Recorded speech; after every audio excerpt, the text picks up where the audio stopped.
बीड नगर परिषद निवडणुकीत राष्ट्रवादीच्या घड्याळ चिन्हावर निवडणूक लढवत असलेल्या उमेदवारामागचं संकट काही केल्या संपण्याची चिन्ह दिसत नाहीयेत। आधी पप्पू कागदे यांनी त्यांच्या उमेदवारीवर रान उठवलेला असतानाच उमेदवार पारवे यांच्या सुनेनं देखील आपल्या उमेदवार सासूवर गंभीर आरोप केलेत। या आरोपानंतर उमेदवार पारवे यांनी आज पत्रकार परिषद घेत आपलं म्हणणं एक निवेदन वाचून दाखवत पत्रकारांसमोर मांडलं। मात्र पत्रकारांनी देखील पारवे यांच्यावर प्रश्नांची सरबत्ती केली। पत्रकारांच्या प्रश्नांपुढे पारवे या भांबावून गेल्याचं दिसून आलं। पारवे यांनी घरातील भांडण घरातच सोडवण्याची भूमिका घेतली असती तर कदाचित आजच्यासारखी नामुष्कीची वेळ त्यांच्यावर आली नसती।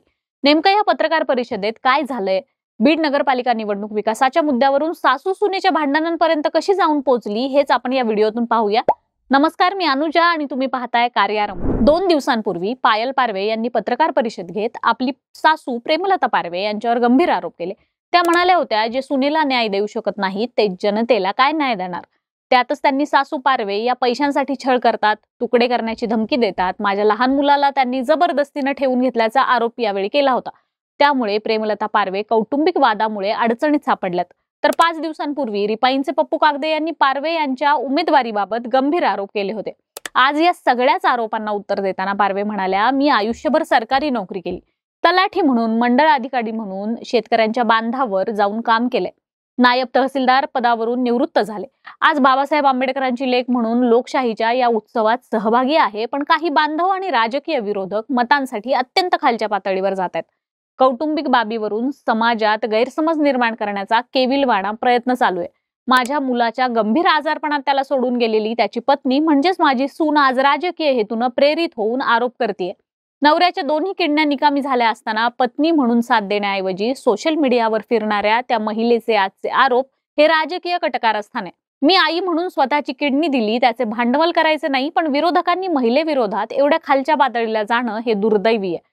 निवडणूक विकासावर लढवली पाहिजे असं सांगत त्यांनी विरोधकांना लक्ष केलं। जात, धर्म, कुटुंब यावर निवडणूक नेली तर ती विरोधकांची नैतिक हार आहे असे त्यांनी स्पष्ट केले। तसेच रिपाईंचे पप्पू कागदे यांच्यावरही त्यांनी यावेळी टीका केली। माझे वडील मनोहरराव वंजारे दलित राजकारणातील खंबीर नेते होते। पप्पू कागदे मला मुलासारखा आहे, आज तेच खोटं खरं एसटीचा वाद काढतात।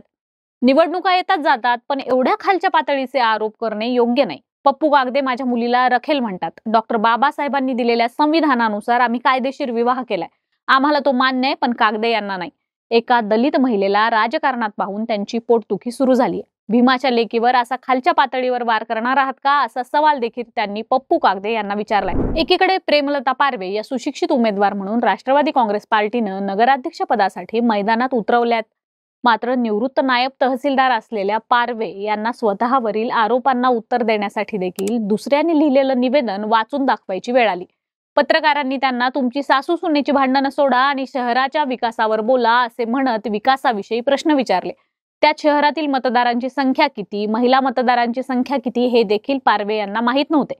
त्यांच्या बाजूला बसलेल्या शेख निजाम यांनी त्यांना कानात माहिती देण्याचा प्रयत्न केला। मात्र त्यामुळे सुशिक्षित समजल्या जाणाऱ्या पारवे यांच्या उमेदवारीवर प्रश्नचिन्ह निर्माण होत आहे। बाकी या सगळ्या प्रकारावर तुमची प्रतिक्रिया आम्हाला कमेंट बॉक्समध्ये जरूर कळवा। व्हिडिओला लाईक करा, शेअर करा आणि कार्यारंभ चॅनलवर नवे असाल तर सबस्क्राईब करायला विसरू नका। धन्यवाद।